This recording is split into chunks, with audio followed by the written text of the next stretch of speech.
অনেক সময় আগে মহিপালপুর নামের একটা গ্রাম ছিল। গ্রামে অনেক অন্ধবিশ্বাস ছিল। ওখানে মেয়েদের কোনো মহত্ব ছিল না, আর ছেলেদেরই শুধু মহত্ব থাকে। গ্রামের অবস্থা এত খারাপ ছিল যে যদি কারুর ঘরে কোনো মেয়ে জন্মাতো তো ওখানকার প্রধান সেই মেয়েটাকে তখনই মেরে ফেলত। গ্রামে মহেশ নামের একটা লোক নিজের বউ সীমার সাথে হাসি খুশি থাকত। তাদের বিয়ের প্রায় 8 বছর হয়ে যায়, কিন্তু তাদের কোনো বাচ্চা থাকে না। একদিনের কথা, যখন সীমার শরীর অনেক খারাপ হয়ে যায়। চলো সীমা, তোমার ডাক্তারখানা নিয়ে যাই। আমি একটু হাঁটার অবস্থায় নেই কো। ঠিক আছে, তাহলে ডাক্তারকে এখানে ডেকে আনি। মহেশ বৈদ্যকে বাড়ি আনে।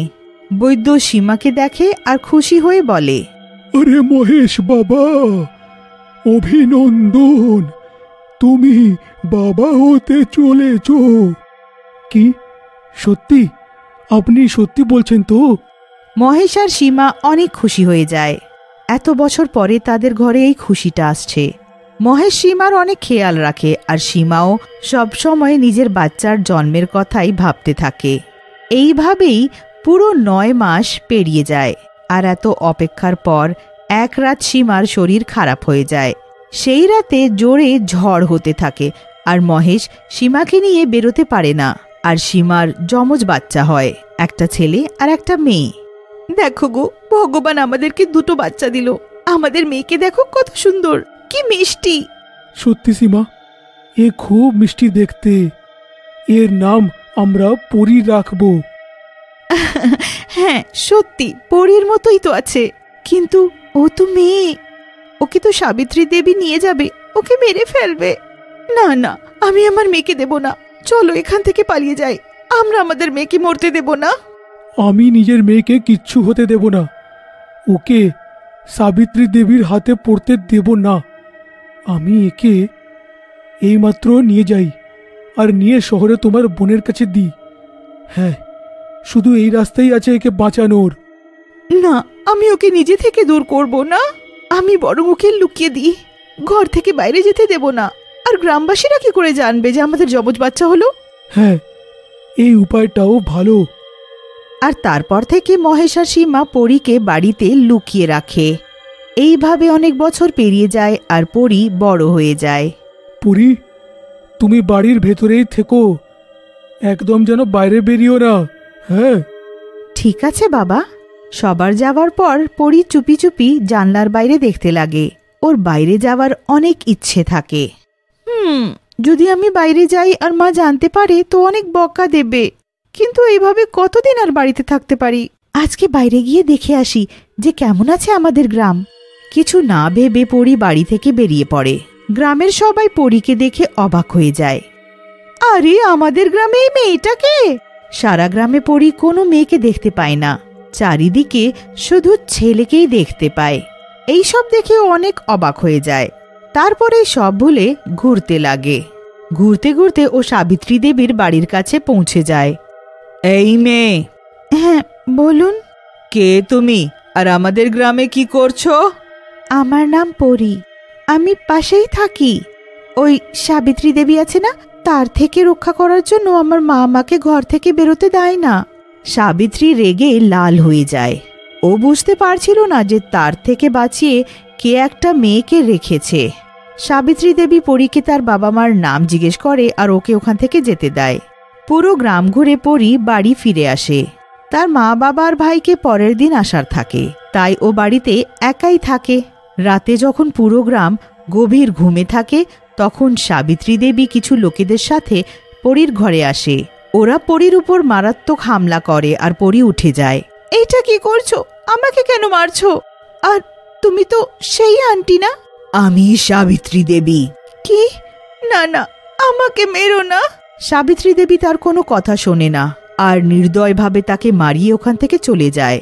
পরের দিন যখন তার পরিবার ফেরে তো পরীকে মৃত দেখে অবাক হয়ে যায়। পরী, পরী! হায় আমার মেয়ে, কে মেরে ফেললো ওকে? সবাই অনেক কাঁদে আর কাউকে বলতেও পারে না যে তাদের মেয়েকে কেউ মেরে ফেললো, কারণ ওরা সবার কাছে এই কথাটা লুকিয়ে রেখে থাকে।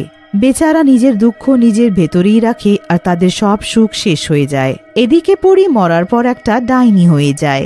ও সাবিত্রী দেবীকে মারার জন্য অনেক রেগে থাকে। ছাড়বো না ওকে। এই সাবিত্রী দেবী আমাকে মেরে ফেললো, আর ওর কারণে আমার পরিবার কত দুঃখে আছে। ও এই গ্রামের কত মেয়েকে মেরেছে, এবার ওকে ছাড়বো না। ডাইনি সাবিত্রী দেবীকে মারার জন্য তার বাড়ি পৌঁছয় আর জানলা থেকে ভেতরে দেখতে থাকে। তখনই সাবিত্রী দেবীর আওয়াজ শুনতে পায়। ও ভেতরে কিছু কথা বলতে থাকে। আমি কত ভাগ্যবান যে ভগবান আমাকে 7 পুত্র দিল, একটাও অপয়া মেয়ে আমার বাড়িতে জন্মায়নি। এবার আমি আমার ছেলেদের জন্য সুন্দরী বউ আনবো। এই কথাটা ডাইনি শুনে নেয় আর তার মাথায় একটা উপায় আসে। সেই রাতে ও গ্রামে পোস্টার লাগিয়ে দেয়, যেটাতে লেখা থাকে সবচেয়ে সুন্দরী মেয়ের স্বয়ম্বর, যোগ্য ছেলেরা 4 দিন পর ভাগ নিতে পারে। গ্রামবাসীরা যখন এটা পড়ে তো অবাক হয়ে যায় যে কে আছে এই মেয়ে যে স্বয়ম্বর করাচ্ছে। সাবিত্রী দেবীও এটা জানতে পারে। আচ্ছা, তো এই ব্যাপার। আমার ছেলেদের থেকে বেশি যোগ্য তো এই সারা জগতে কেউ নেই। 4 দিন পর আমার ছেলেরাই যাবে এই স্বয়ম্বরে। তারপর 7 জন ছেলেই নিজেকে সুস্থ করতে লেগে পড়ে। 4 দিন পর স্বয়ম্বরের দিন আসে। সব গ্রামবাসীরা স্বয়ম্বরে চলে আসে। ওখানে একটা বড় চেয়ারে একটা মেয়ে লেহেঙ্গা পরে ঘোমটা নিয়ে বসে থাকে। এসে গেল সবাই। তো কে আছে আমার যোগ্য? এবার তুই কে যে আমাদের গ্রামে স্বয়ম্বর করছিস? আমি কোনো সামান্য মেয়ে নই, আমি অন্য গ্রামের প্রধানের মেয়ে। আমার বাবা আমাকে নিজের বর খোঁজার অধিকার দিয়েছে। 8টে গ্রামে দেখে নিলাম, আমার পছন্দ হয়নি, তো এই গ্রামে দেখতে এলাম যে এখানে কেউ যোগ্য আছে না এখানেও সব এমনি। এই মেয়ে, আমার ছেলেদেরকে কিছু বলিস না, তাদের মতো কেউ নেই। বল কি করতে হবে, ওরা সব করতে পারে। তারপর ডাইনি ঘোমটা নিয়ে বসে থাকে আর এক এক করে সব ছেলেদের পরীক্ষা নেয়। শেষে ডাইনি তাদের মধ্যে একটা ছেলের সাথে বিয়ে করতে রাজি হয়। এই মেয়ে, তুই তো আমার ছেলেদের বেশ পরীক্ষা নিলি, কিন্তু তুই নিজে কি এর যোগ্য? বলো, আমি কি করে দেখাই? সাবিত্রী দেবী তাকে দিয়ে নানান কাজ করায়। কখনো মোষের দুধ বার করায় তো কখনো বাড়ির কাজ। সব কাজ ডাইনি এত ভালো করে যে সাবিত্রী দেবী একদম খুশি হয়ে যায় আর তার বিয়ে নিজের ছেলের সাথে করিয়ে দেয়। আরে এবার তো নিজের চেহারা দেখা। হ্যাঁ নিশ্চয়ই মা, আমি তো এবার তোমার বউ হয়ে গেছি, এবার তো তোমার অধিকার আমার চেহারা দেখার। ডাইনি তখনই নিজের ঘোমটা সরায় আর তার চেহারা দেখে, ডাইনি? ডাইনি নয় মা, তোমার বউ আছি। না না, তুই তো ডাইনি, তুই আমার বউ হতে পারিস না। এবার আমি তোর বউ, আর এবার তোর সাথে তোর বাড়িতে যাব। আমাকে কেউ থামাতে পারে না, আমাকে থামানোর চেষ্টা করলে তোকে মেরে ফেলবো। সাবিত্রী দেবী ভয় পেয়ে যায় আর তার সাথে গ্রামবাসীরাও। এবার ডাইনি তার বউ হয়ে তার বাড়িতে যায় আর সেই রাতে নিজের ছোট দেওরকে মেরে ফেলে। সাবিত্রী দেবী আর সব গ্রামবাসীরা অবাক হয়ে যায়। সাবিত্রী দেবী জোরে চিৎকার করে, হায় আমার ছেলে, আমার সোনা। সাবিত্রী দেবী নিজের ছেলেকে নিয়ে কাঁদতেই থাকে। তখনই ডাইনি আর একটা ছেলের গলা টিপে মেরে ফেলে। গ্রামবাসীরা সব দেখতে থাকে আর ডাইনি এক এক করে সাবিত্রী দেবীর সব ছেলেদেরকে এক এক করে নির্দয়ীভাবে মেরে ফেলে। হায় আমার ছেলে, কেন করলি এরম আমার সাথে? কেন মেরে ফেললি? যাতে তুই বুঝতে পারিস যে কারোর সন্তান তাদের মেয়েকে তাদের মায়ের সামনে যখন মেরে ফেলিস তো কেমন দুঃখ হয়। তুই এই গ্রামে একটা মেয়েকেও বাঁচতে দিসনি, আর ছেলের জন্য বউ চাই? আরে যখন মেয়েই বেঁচে থাকবে না তো বউ আসবে কোথা থেকে, আর ছেলে জন্মাবে কি করে? মেয়ে তো কারোরই চাই না, সবার ছেলে চাই। আর তোর এইসব নিয়ে কি করা? আজ পর্যন্ত গ্রামের কোনো লোক আমাকে এই কথাটা বলতে পারেনি, কারণ আমি এই গ্রামের মেয়ে, যাকে আমার মা বাবা লুকিয়ে বড় করেছিল। কিন্তু বড় হওয়ার পর তুই আমাকে মেরে ফেললি। আজ আমি আমার প্রতিশোধ নিলাম। এবার তোর কাছে কোনো সন্তান নেই, আর হতেও পারে না। তুই এইভাবেই দুঃখ পা যেমন এই গ্রামবাসীরা পেয়েছে।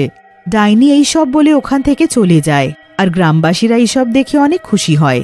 তখনই ওখানে একটা দাই একটা বাচ্চা নিয়ে আসে। শান্তিদেবী, সেই বিমলা ছিল না, তার মেয়ে হয়েছে। জন্ম দেওয়ার পর বিমলা মারা গেল, বাবা তোর আগেই মারা গিয়েছিল। এবার একে ধরে মেরে ফেলো। না না, আমি এরম কেমন করতে পারি? এত বছর ধরে যে পাপ করেছি, আজ আমি সুযোগ পেয়েছি তার অনুতাপ করার। আমি বড় করব ওকে, আর এখন থেকে এই গ্রামে কোনো হত্যা হবে না।